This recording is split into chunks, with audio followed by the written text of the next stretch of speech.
माझी मुलगी आता तुमची मुलगी झाली। तिचं काही चुकलं तर हक्काने रागवा तिला, ऐकून घेईल तुमचं ते।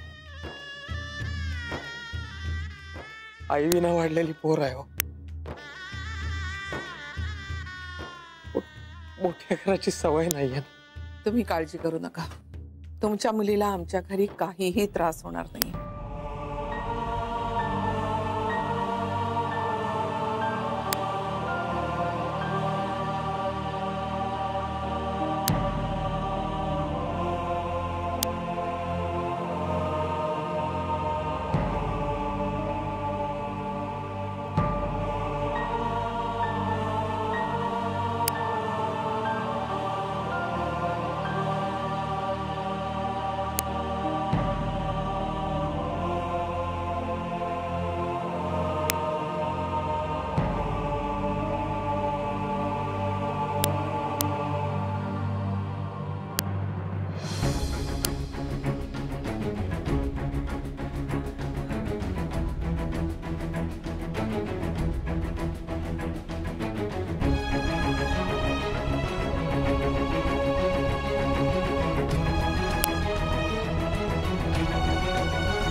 माझ्या पुरतं ठरलंय,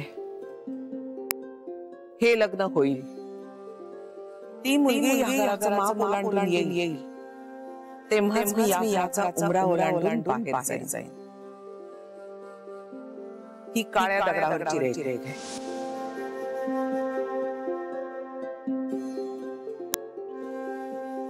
आयजी लग्न माझं आहे, पण माझ्यासाठी तुम्ही 6 जणी सुद्धा खूप जास्त महत्त्वाच्या आहात।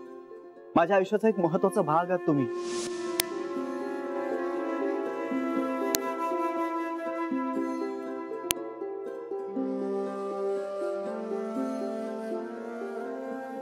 बेबी, गुरुजींना फोन केला होता ना? मी तुला सांगितलं ना वहिनी, येतील ते। हो, पण म्हणजे कुठपर्यंत पोहोचलेत हे कळलं तर बरं होईल ना? अगं येतील ना, एवढी काय घाई आहे तुला? हो, वेळेत आले म्हणजे मिळवली। वहिनी, घरातली पूजा आहे, त्याला काही मुहूर्त आहे का? बेबी, श्रीला याला किती वेळ फोन करून विचारतेस जरा? वहिनी तुला सांगितलं ना मी केला होता फोन, तो निघालाय। सारखं सारखं काय विचारतेस? वहिनी, मग माप ठेवू का मी आत्ताच दारात? ठेव। शरीव, पण त्यात सुपारी ठेवलेस का? हा, तरी मी म्हटलं मी काहीतरी विसरतेय पण आठवतच नव्हतं। म्हटलं माप ठेवायच्या आधी तुम्हाला विचारूया। वहिनी, सुपारी कुठली ठेवू, तांबडी की पांढरी? पांढरी ठेव। हा, आणि तांदळात ठेवायची का तांदळावर ठेवायची? हो ग, आत ठेव। हा, आणि माप पुढच्या बाजूला ठेवू का मागच्या बाजूला ठेवू? मागच्या बाजूला। हा, आणि मग आता काय झालं? काही नाही, आणखीन एक प्रश्न आहे, विचारू पटकन? आता काहीही विचारू नकोस, तुला जे बरं वाटेल ना ते कर। सुपारी कुठे आहे वहिनी? घे, तुझी ना अर्धी कामं मलाच करावी लागतात। असं नका बोलू. हा, मी आत्ता जाऊन घेणारच होते सुपारी. हो आणि ठेवणार होतीस कधी? उद्या? हिंदू आहे मी मनात आणलं ना तर आत्ता तुम्ही आणलेली सुपारी नेऊन ठेवेन आणि तशीच परत दुसरी घेऊन येईन. हो ग, करशील ग बाई, करशील, असंच करशील. शरे, पण सुपारी कुठून आणायची हे तुला माहित होतं का? किंवा परत जाताना नक्की काय आणायचंय हे तुझ्या लक्षात राहिलं असतं का? वहिनी बघा ना कसं बोलतात मला सणावाराचं. आता कुठला सण?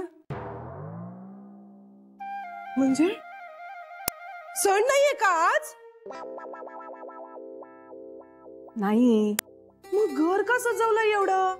शरयू, आज आपल्या श्रीचं लग्न झालं की नाही?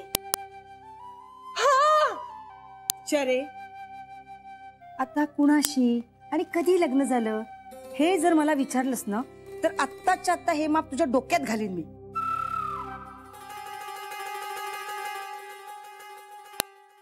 पण मी हे विचारणार नव्हतेच मुळी. मग काय विचारणार होतीस? मी तुम्हाला विचारणार होते की विसरले. शरयू, जाऊन माप ठेव बरं. जा.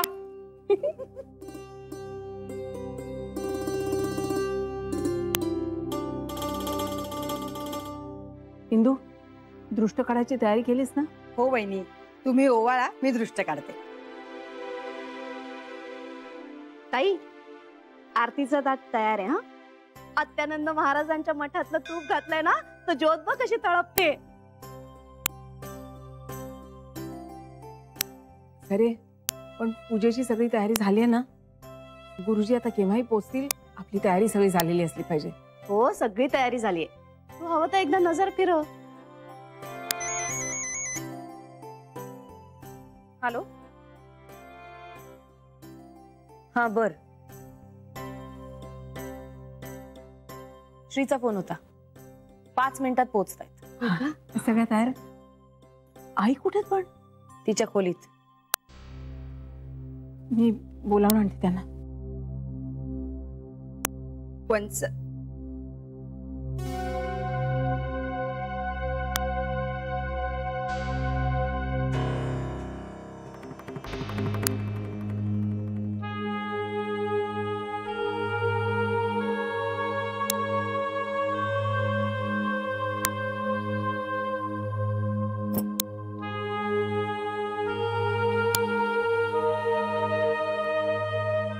आई,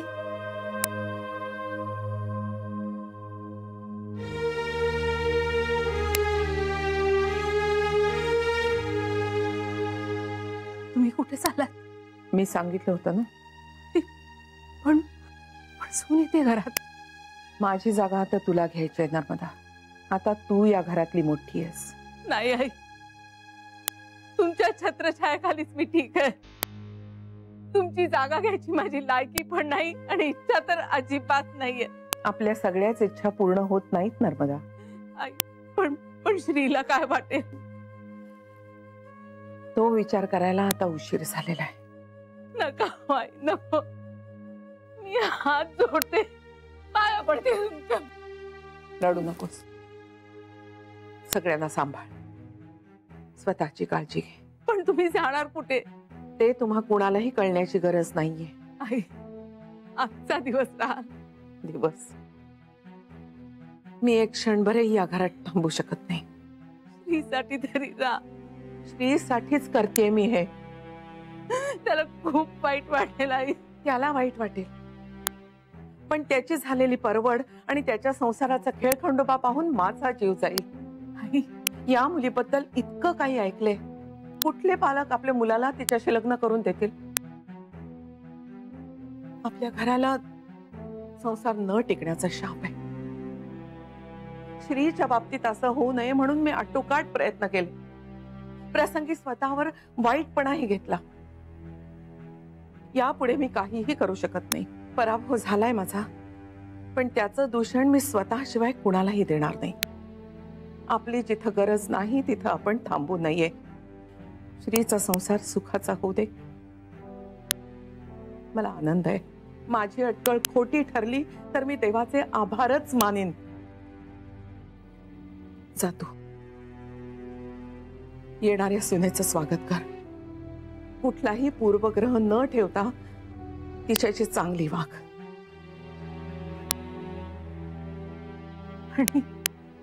आणि तुम्ही, मी म्हटलं होतं ती माप ओलांडेल तेव्हा मी उमरा ओलांडीन. फक्त आमची तोंड विरुद्ध दिशेला असतील.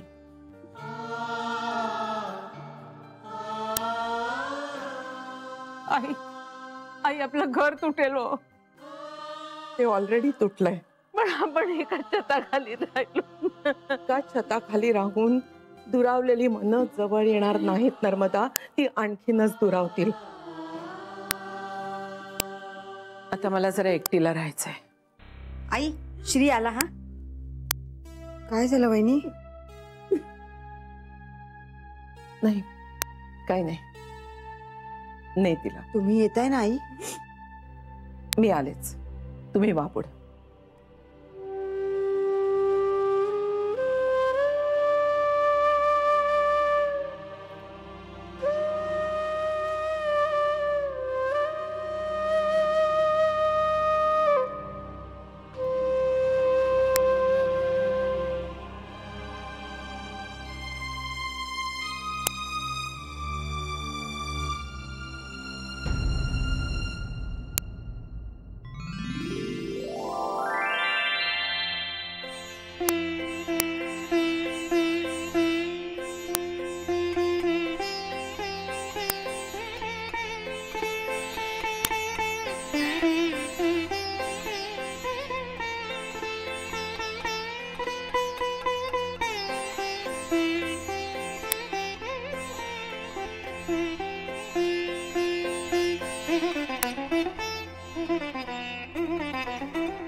असं नाही आतमध्ये घेणार आम्ही तुला. हो, उखाणा घ्यावा लागेल तुला. हा हो हो, श्रीने पण घेतला पाहिजे.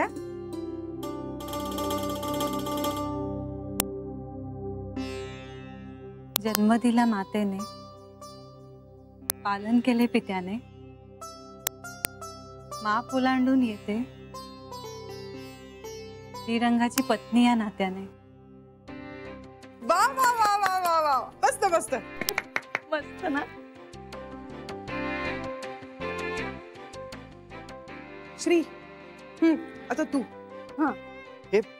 परत कसला उखाणा? हॉलमध्ये घेतला की एकदा?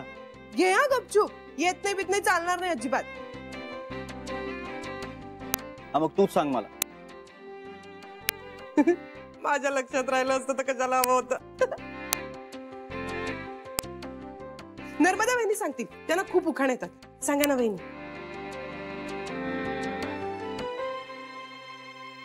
मला ना काही सुचत नाही आता.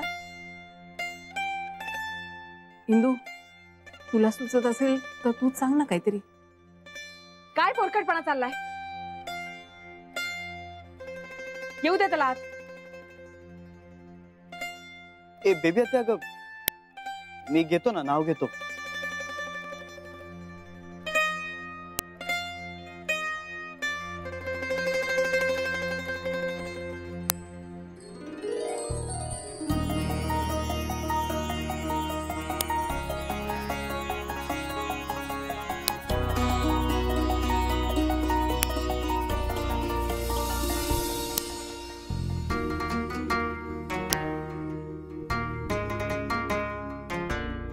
विश्वासाचे गीत मांगल्याची सनई. विश्वासाचे गीत मांगल्याची सनई, जान्हवीच माझी बायको, हो की नाही? वाह वाह श्री वाह, मस्त मस्त.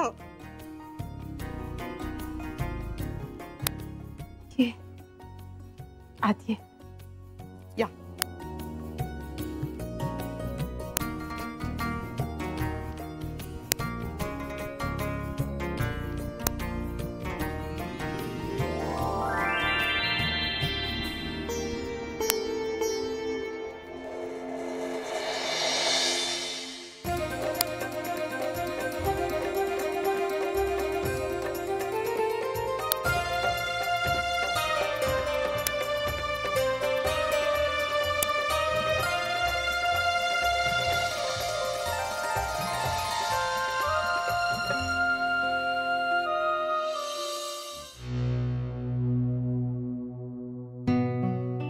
या.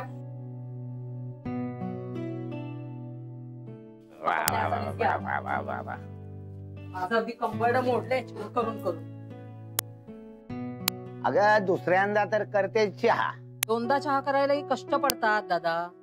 तुलाही सवय लागली यांची मला टोमणे मारायची. जानू दिवसातून 7-8 वेळा तरी चहा करायची, तक्रार न करता. मी काय तरुण आहे का? कंबर गेलीये माझी. पण चहा मस्त झालेला आहे. हो पण जानूच्या हाताची चव नाहीये त्याला. आई चांगला झालाय चहा. चले जरा 2 बिस्किट आण बरं. पिंट्या दे रे मामाला बिस्किट दे जा. पळ पळ पळ पळ. काय बिस्किटाशिवाय चहा घशाखाली उतरत नाही ना.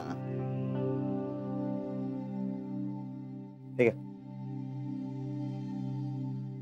2 म्हटलं तर 2च बिस्किट. छान फक्कड झालाय हो चहा. नको बाई नको नको. हे तुझं खूप कौतुक पण नको आणि ते कष्टही नको. कौतुक करून करून मला सारखा सारखा चहा करायला लावशील. मला बाई काही जमणार नाही. अगं पण कले घरात नुसतं बसून करणार काय तू? अरे नाही जमत मला आता. जानू गेलीये ना, जीव निघेल माझा आता. अहो मी काय म्हणते, जानूला सांगून आपण एखादी मोलकरीण ठेवूया का? जानूचा काय संबंध? तुम्हाला हवे ना कामवाली ठेवा तुम्ही. अहो लग्न झालं म्हणजे पोरगी पोरकी झाली का आपल्याला? सासरी गेल्यानंतर आपल्याला विसरली का ती? आपलं नातं आयुष्यभर तिला आता सांभाळावं लागणारच आहे. नातं सांभाळायचं म्हणजे काय करायचं? तुमची रोजची ही बारीक सारीक कामं तिने बघायची. हे बघ दादा, मी म्हणते ना, हेच ते भिकेचे डोहाळे लागलेत आता ह्यांना. अरे पोरगी एवढी चांगल्या घरात पडलेली आहे, तरी पण आता ह्यांना काही ती पार्ट टाइम नोकरी करायची. कर्मदरिद्रीपणा म्हणतात ना, तो हाच. तूच बोल, कारण मी बोलायला गेले की माझं तोंड फाटकं दिसतं ना मग ह्यांना. आई अगं बाबाचे म्हणतायत ना ते बरोबर आहे. काय बरोबर आहे? तुला काय अक्कल आहे का? गप्पा बस. योग्य बोलणाऱ्यांना बेअक्कल ठरवायचं हा रिवाजच आहे आपल्या घरातला. दाजी कलेचं बरोबर आहे. अहो विचार करा, मुलांना मोठं करण्यासाठी आपलं अख्खं आयुष्य आपण इन्व्हेस्ट करायचं, त्याचा मोबदला मिळायला नको. आता आपण मुलांना जन्माला घालतो, त्याचा उपयोग काय हो? पुढे काय त्यांचं लोणचं घालायचंय? मामा हे सगळं तुम्हाला कळण्याच्या पलीकडचं आहे. राहू दे. नाही, तुमचं म्हणजे ना सगळं विचित्रच आहे. विचार करा, दुनिया मुलांना जन्माला का घालते? म्हातारपणी त्यांचा उपयोग व्हावा म्हणून ना. तुमचे मात्र सगळे विपरीत विचार. चला जरा रघुवंडांकडे जाऊन येत.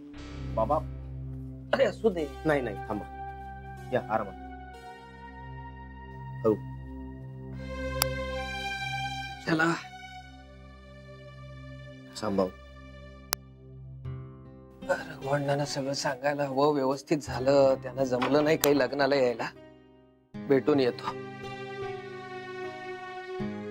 भले तुझ्या नवऱ्याचा स्वभाव म्हणजे विचित्रच आहे बघ. पाहिलंस कसं आयुष्य काढलंय मी या माणसाबरोबर.